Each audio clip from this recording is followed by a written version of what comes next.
On the way to the hospital with my mother-in-law Helen's son suffering a heart attack. I collided with my husband Michael's first love. I shoved Vivian aside and rushed Helen to the hospital first. The consequence? Vivian committed suicide. When Michael found out, he stabbed me to death on the anniversary of Vivian's death.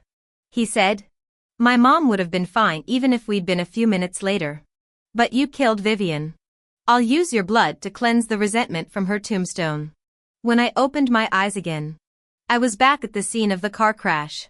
This time, I didn't stop Michael. Let's see whether his mother or his mistress matters more to him. Crash. The violent impact slammed me against the seat, struggling to push the dented door open. I heard familiar cursing from the other vehicle. "Are you blind? How do you even drive?" Our eyes met. Michael froze. "Anna? Why you?" Before I could explain, his face twisted with rage. "If you can't drive, stay off the road. Look what you've done to Vivian." Through the cracked window, I saw Vivian clutching her bleeding forehead. My voice trembled with urgency.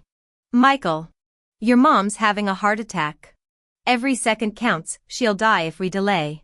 The narrow two-lane road was completely blocked by Vivian's sideways SUV. Michael's eyes burned crimson. "Your mom's heart attack isn't my problem. Kneel and apologize to Vivian. I'll move the car when she forgives you." Time ticked like a detonator. I lunged for his car keys, but he kicked me to the ground. Memories flooded back. Last life. I'd throttled Vivian to force Michael's cooperation. Helen survived. But Vivian spiraled into depression after facial scars cost her an Oscar-nominated role, eventually jumping from her penthouse. I thought saving his mother would earn understanding. Instead, on Vivian's death anniversary, 8 months pregnant, Michael dragged me to her grave. The ice pick entered my heart as he hissed. "Mom was healthy, a few minutes wouldn't have mattered. You murdered Vivian. Feel this pain, Anna. Your cruelty killed our daughter before she saw sunlight. Now." Trembling, I threw his keys back. "Your choice." He smirked. "Kneel or watch your mom die." "Never." "Then rot here." I laughed coldly. "Suit yourself. After all, she's not my mother." I returned to the car and played the recording for Helen. "Michael says if you don't kneel and apologize to Vivian, he won't let you go to the hospital." Helen, who'd been moaning weakly, instantly widened her eyes. Her trembling hand reached toward me. "Save me." A tear rolled down her wrinkled cheek. My heart hardened like concrete. These were crocodile tears. In our previous life, I'd raced against time to get her to the ER, saving her life when doctors said mere minutes would have made the difference. During her recovery, I became her round-the-clock caregiver. When she couldn't lift a finger post-surgery, I juggled household chores and nursing duties. She'd called me the daughter she never had, bragging to neighbors about my devotion. Her Oscar-worthy performance had fooled me for decades. She'd known about Michael's lingering feelings for Vivian from the start. After Vivian's death, to protect her precious son from guilt, she'd thrown me under the bus. My health was fine, she'd told Michael. We could have waited longer. Such a tragedy about Vivian, planting that poisonous seed of resentment in her son. Her kindness had always been transactional free labor in exchange for keeping her son's dirty secret. I squeezed her bony hand, my smile frosty. "Let me check if your son still wants his mother or his mistress." Through the windshield, I watched Michael tenderly brush Vivian's bangs to inspect her injury. The scene would have been touching if it weren't so hypocritical. If he'd loved her so damn much, why propose to me during that blind date? Our marriage began in deception. I'd discovered Vivian's existence months ago while organizing our walk-in closet. A locked album tumbled out, filled with photos of Michael and another woman hiking in Yosemite, building snowmen, kissing under fireworks. Every snapshot bore his handwritten declarations, the most vicious being "the love of my life" scrawled beneath their prom photo. That night, I'd confronted him. I won't be anyone's consolation prize. Michael's rage still stung. "Anna Chen. Snooping through private belongings? What gutter did your parents raise you in?" When I explained the closet malfunction, He doubled down. No decent woman would violate her husband's privacy like this. His attack on my family crossed the line. Then let's divorce. Go marry your precious soulmate. Helen had swooped in like a vulture, pressuring Michael to apologize. Vivian's ancient history. We haven't spoken in years, he'd pleaded. I overreacted because I hate people digging through my past. Our parents ganged up on me too. All marriages have rough patches. They'd chorused. Against my better judgment, I'd stayed. The ultimate fool. Half an hour earlier, their passionate kiss had caused them to swerve into my car. I cleared my throat lightly. Michael turned toward me furiously. Anna, look what you've done. Making you kneel to apologize would be letting you off easy. I reminded him gently. Shouldn't you take Vivian to the hospital first? Scarring would be unfortunate. Michael's expression darkened dangerously. Eyes blazing. Anna, you think I don't see through your tricks? You want me to take Vivian to the hospital so you can escape, don't you? No apologies to Vivian. No leaving. This time, it was his choice to refuse medical care for Vivian. His own decision. Maybe now he couldn't blame me later when he inevitably lost his temper. I pressed. You're really blocking me like this? Vivian gazed at Michael with tearful eyes. Michael, is justice too much to ask?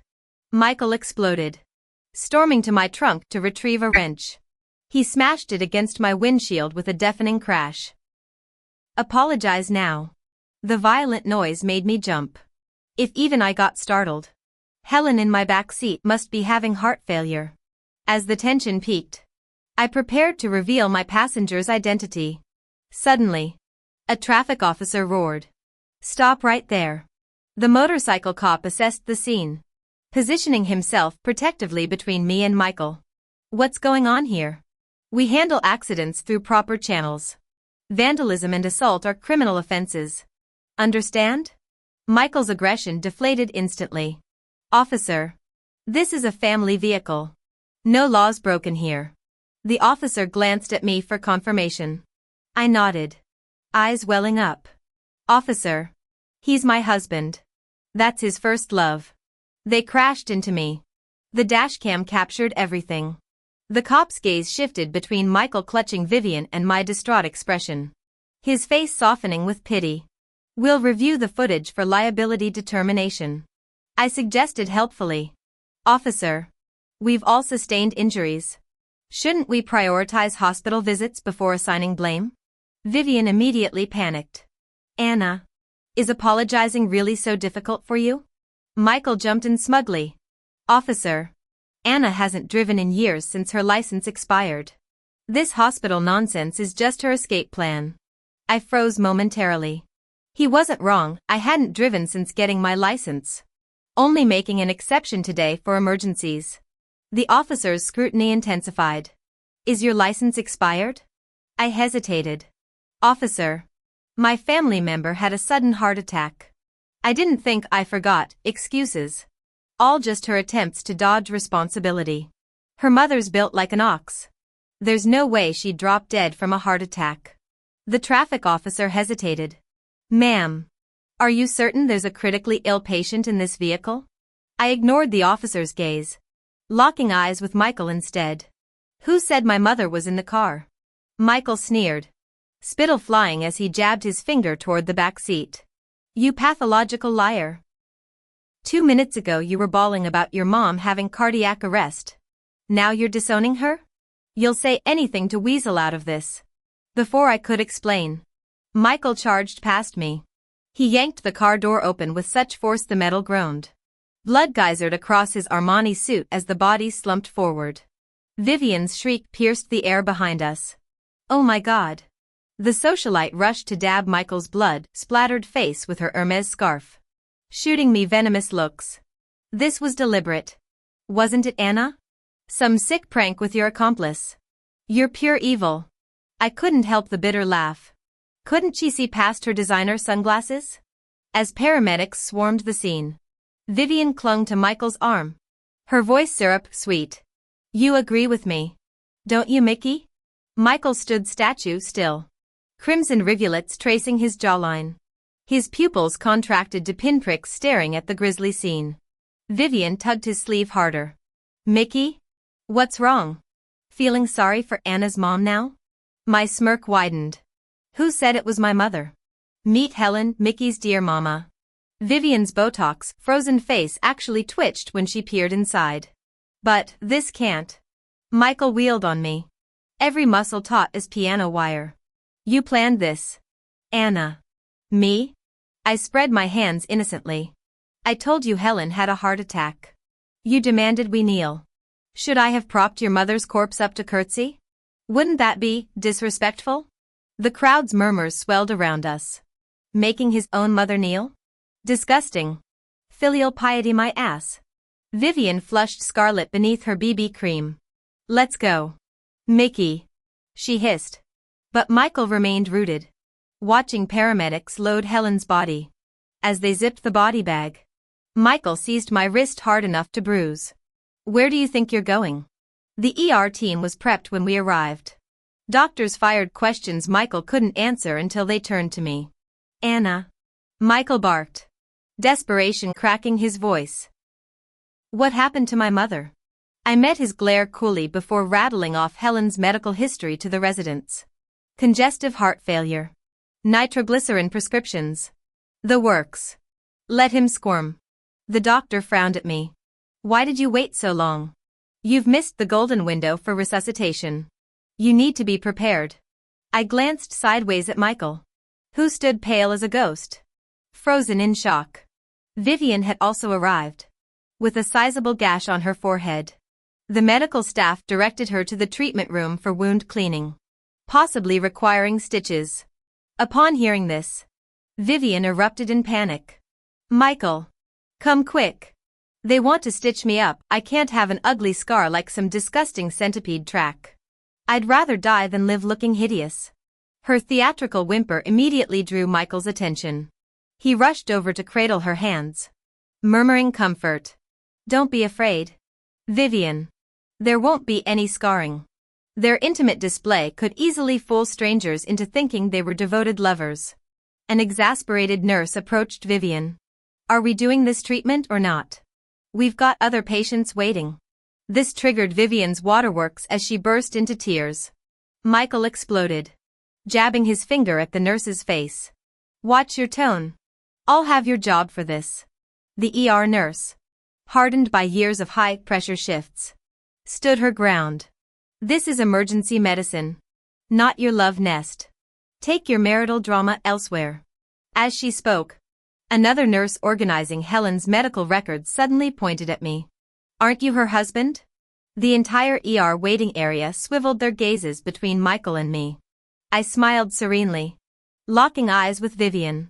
I'm the legal wife. She's the mistress.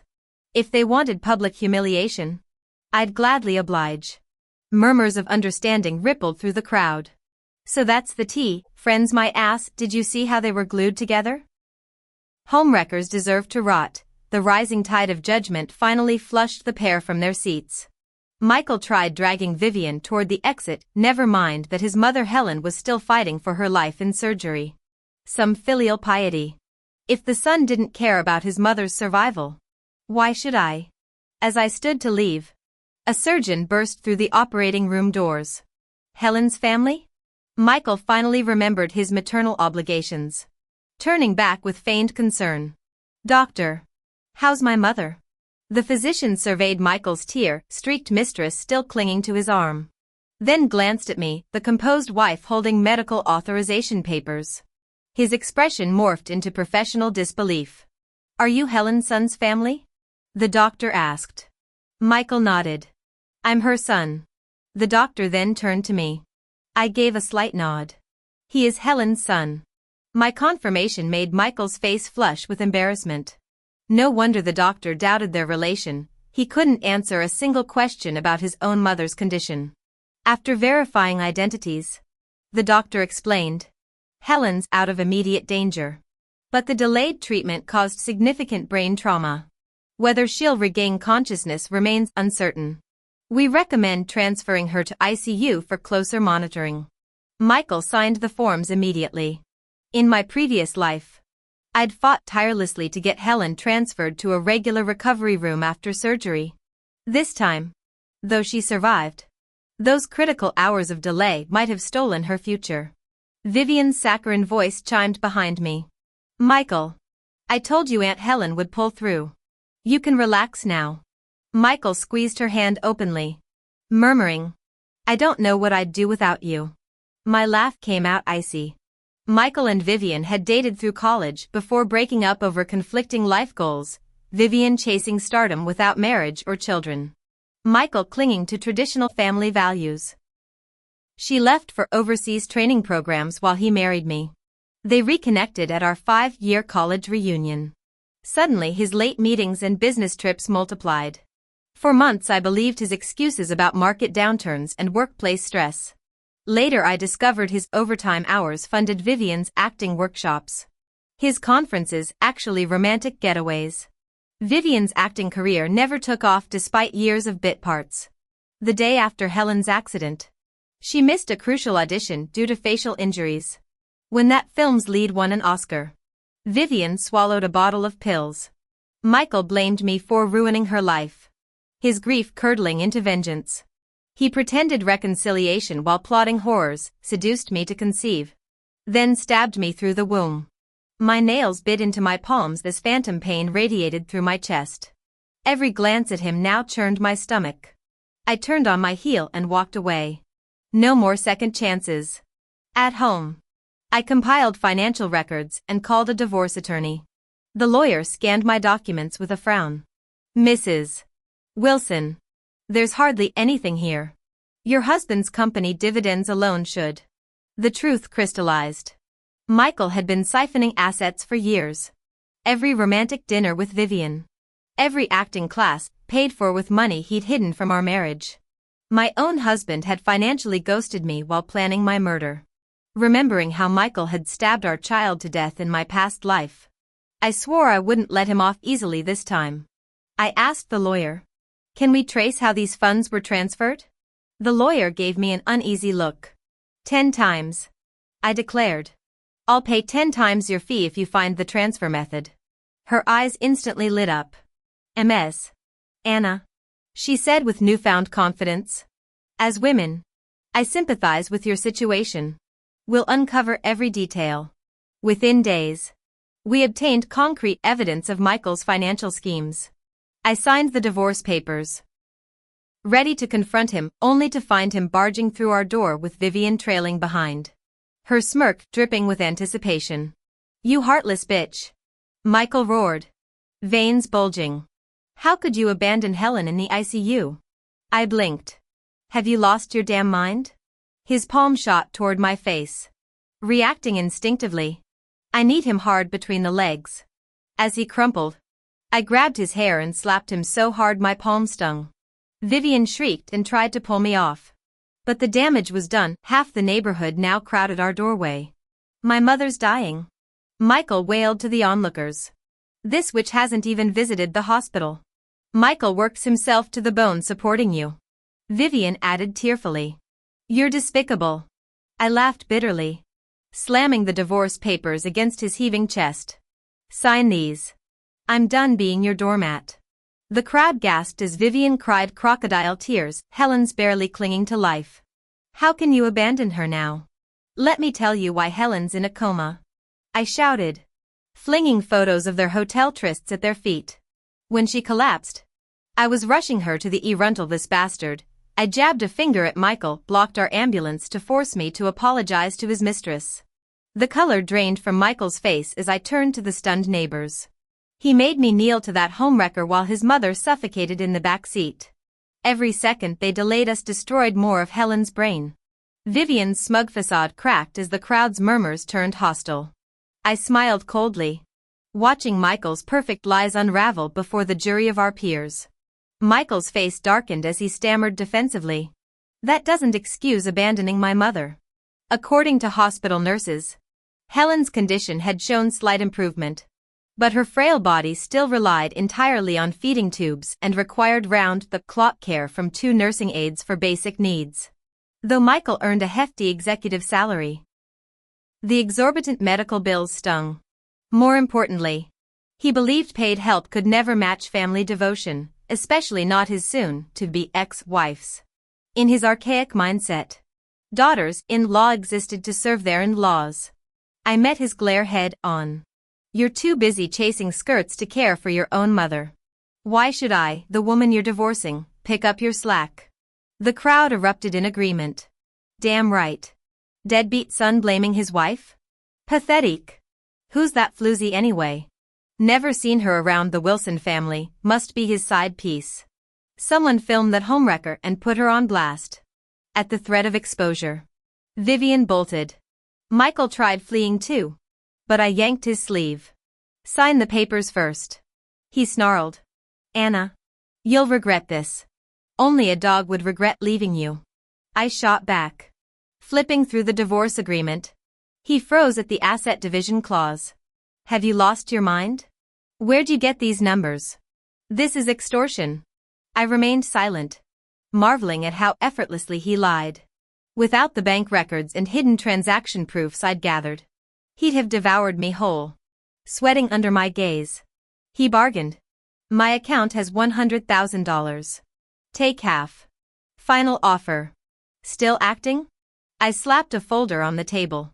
Your financial trail doesn't lie. His mask shattered. You scheming bitch. This whole charade was about money. As he ranted about hiring top lawyers and accusing me of poisoning Helen, I hauled out my pre-packed luggage. See you in court, Michael. His venomous laugh followed me out. Burn through your savings on legal fees. Anna. You'll get nothing. I didn't glance back. The past week had been spent securing a new apartment and erasing every trace of our life together. The real battle was just beginning. I need to cut all ties with Michael as soon as possible. The moment I finished unpacking at my new place, the hospital called. Helen had regained consciousness. And they couldn't reach Michael. They'd listed my number as emergency contact when we rushed her in. Without hesitation, I headed straight to the hospital. Luggage still by the door. I wanted to witness this witch's downfall firsthand. At the hospital, Helen lay weakly in bed, her eyes blazing with fury when she saw me. Her mouth twisted grotesquely as she slurred. How, paralyzed. Can't be.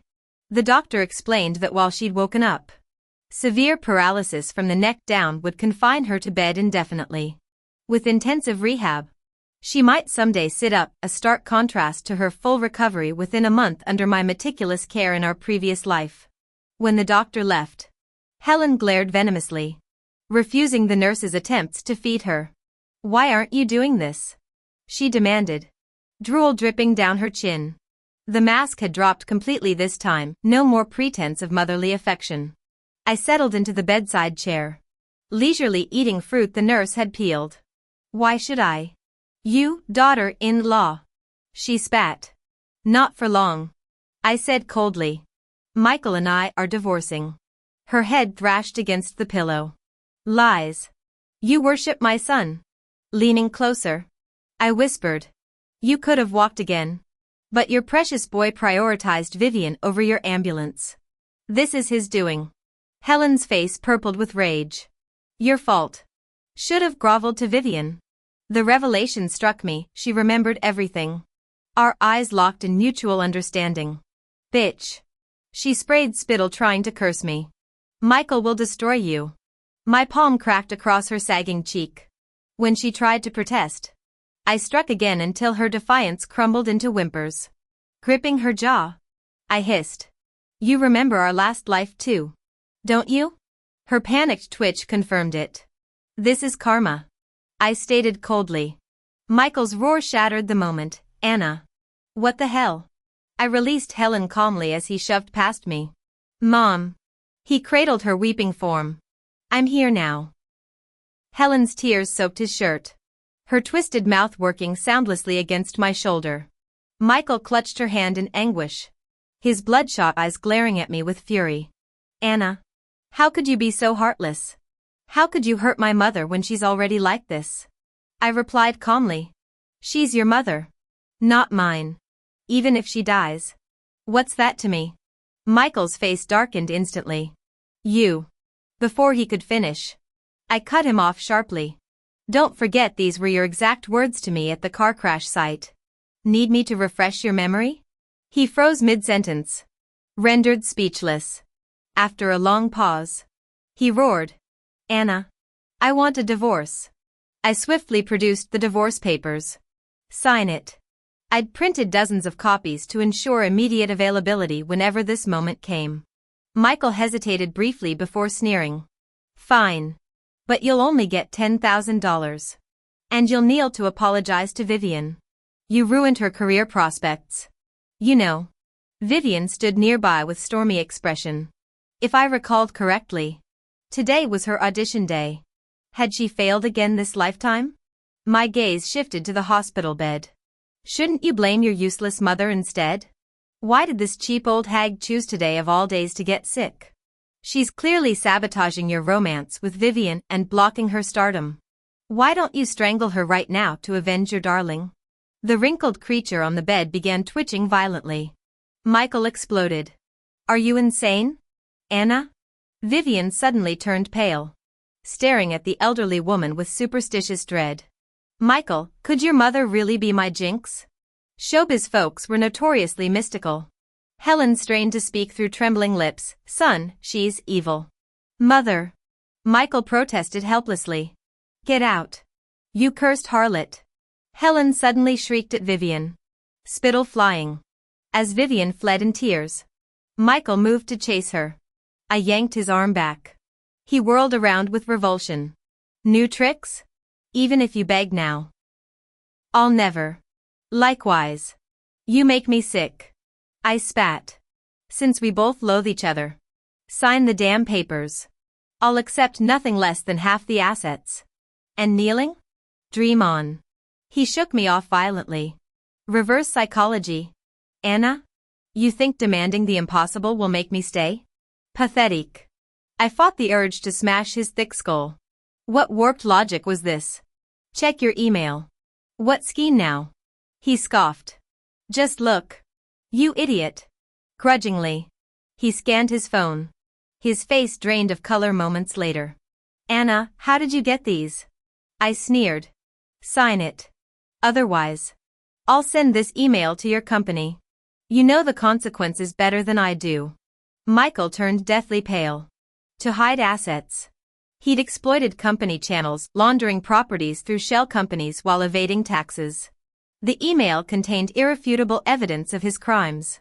Corporate exposure meant termination and potential prison time. He never imagined I'd obtain these smoking guns. His sloppy operation left trails even my lawyer found laughable, too cheap to hire professionals. His amateurish attempts at fraud practically gift-wrapped his downfall. Suddenly, Michael switched tactics, gazing at me with faux tenderness. Anna, we're still married. Destroying me helps no one. You're just angry. Right? If you take care of Helen properly, I'll cut ties with Vivian. Let's start fresh. I tapped speakerphone, grinning at the silent listener. Hear that? Your precious Vivian ranks below hidden cash in Michael's priorities. Vivian's shattered voice erupted, you heartless bastard. I wasted years on trash like you. The line went dead. I smirked at Michael's ashen face. Your first love just told you to drop dead. He lunged with clenched fists. You bitch. The stun gun pressed against his ribs stopped him cold. I'd come prepared. Past life memories of this violent sociopath stabbing me without hesitation taught me to never face him unarmed. My purse held multiple defenses, but the crackling charge already sent him convulsing to the floor. Pathetic. How had I ever loved this trash? Last chance. Sign or prison. The surrender came quickly. 30 days later at the Civil Affairs Bureau. Michael looked decades older. Anna, he rasped. Red-eyed. No second chances? I waved him back. Nose wrinkled. Your breath reeks. Move it before I change my mind about pressing charges. The divorce certificate burned my palm with sweet victory. Outside, Vivian rushed toward us. Michael. He recoiled like she carried plague. I told you to disappear. When she reached for him, he kicked her shin. Don't touch me. Gold-digging whore. Vivian collapsed wailing as we left. Later that day, a viral video exposed their entire affair: bank records, hotel receipts, even their plan to fake pregnancy claims. The internet eviscerated them within hours. Watching the dumpster fire from my penthouse, I toasted freedom's champagne tang. Let them rot together in infamy.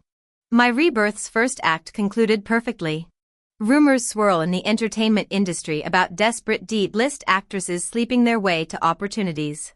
The most outrageous case involved one who reportedly slept with the entire production team for a mere audition chance. Netizens went wild until they identified the ambitious starlet as Vivian Hahn. Michael once idolized Vivian as his pure first love, but now viewed her as gutter trash. After Michael viciously humiliated her, Vivian finally snapped, clawing at him, screaming, "You hypocrite! You chased me while married. Where was this disgust when you were in my bed?" Watching their pathetic brawl, I left with satisfaction. 3 months later, my social media feed notified me about Michael's mother's death. Friends whispered the grim details: bedsores festering in filth, the stench so overpowering even mortuary workers vomited behind masks. Michael lost his executive position over conduct issues shortly after. Meanwhile, Vivian embraced her infamy through daily live streams, airing Michael's dirty laundry, neglecting his dying mother. Cheating scandals. Footage of the car crash incident went viral, sparking online tribunals against him. His company swiftly fired him without severance after discovering ethics violations. Though Michael begged me for reconciliation promises, I blocked him everywhere. 6 months later at a party, news came: Michael hanged himself. Friends said he'd been haunted by visions of his mother's vengeful ghost, drowning in alcohol and melatonin overdoses. When asked if I felt sad, I raised my champagne flute, laughing a toast to good news. The melatonin bottles I'd swapped before leaving had worked perfectly. Neon lights glittered as I smiled. Your justice is served, my child.